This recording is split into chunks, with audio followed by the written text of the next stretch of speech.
Alcohol is the most widely consumed drug in the UK after caffeine and medication, with around 80% of adults drinking at least once a year. Alcohol is extremely prevalent in our culture, and for many of us, it's a regular part of how we relax, celebrate, and socialise. The ubiquity and normalisation of alcohol and the huge amounts of cash that the alcohol industry invest in order to promote its sale make it easy to overlook the fact that alcohol is actually a very powerful, addictive, mood-altering substance, and it should be treated with a degree of respect and caution that is not always in evidence in our society. Students and alcohol have had a long relationship together. You might find that at university your drinking increases, or you might be drinking for the first time.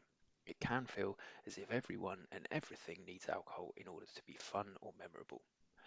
The benefits of alcohol are well known. When drunk in moderation, it helps us to feel more relaxed, it gets a conversation going, it's an icebreaker, it encourages human connections and shared experiences. But it's easy to overdo it with alcohol too, and especially if you're new to drinking, it's not difficult to find yourself more drunk than you intended. You probably know what this means. When you drink too much, loss of motor function, impulsivity, risk-taking, nausea, vomiting, blackouts, sedation, and at the extreme end of the scale, alcohol poisoning and the risk of organ failure, brain damage, and even death. In England and Wales, there are on average close to 1 million hospital admissions annually which cite alcohol as the cause.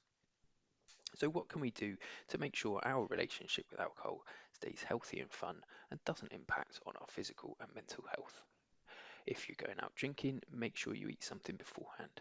Drinking on an empty stomach turbocharges the speed at which alcohol is absorbed through your stomach and can lead to blackouts and intoxication to the point of incapacity. You'll also feel like death the next day. If you're not eating before drinking because you're saving the calories, you might want to have a think and just check that you're making good choices. Try not to drink too quickly. How we're feeling has a powerful influence on the speed at which we drink. The working day's done, the banter's flowing, you're with all your mates, and it's very easy to drink those cocktails, pints, and glasses of wine as if they were Ribena. And before you know it, it's 8 o'clock and you've got your head in the toilet already. Slow it down, be mindful of how you're feeling and how quickly you're putting it away. Know your limits. There's no shame in not being a big drinker, but if you get stuck in around with people who drink much faster or stronger drinks than you, things can get out of hand quite quickly. Don't be afraid to set your own pace. Choose something with a lower alcohol content. Some IPAs and ciders are in the 7% range and some wines around 14%. The numbers look small, but they can make all the difference. Stay with your mates and make sure you've agreed to stick together, and that way if one of you does drink too much, you can get them home safely and call it a night together. Have a plan for getting home, whether that's a pre-booked taxi or walking safely in a group. Don't abandon your mates. Falmouth is generally a safe town, but bad things still happen here, and there are people out there who will be deliberately looking to take advantage of intoxicated young people.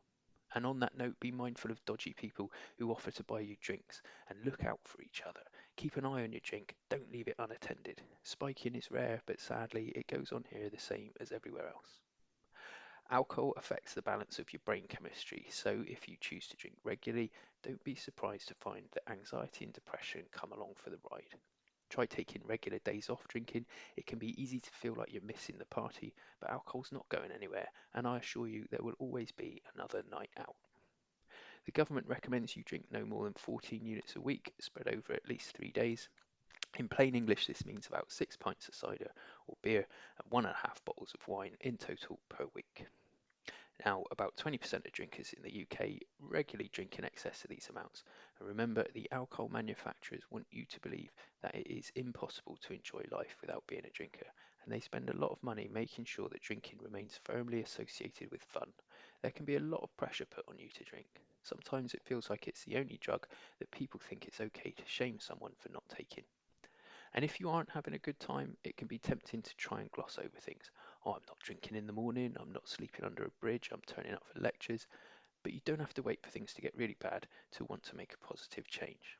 So if you're worried about your intake, or you're finding it hard to slow down, or your drinking is affecting your life in a negative way in any shape or form, you can always come and have a chat with us here in Wellbeing.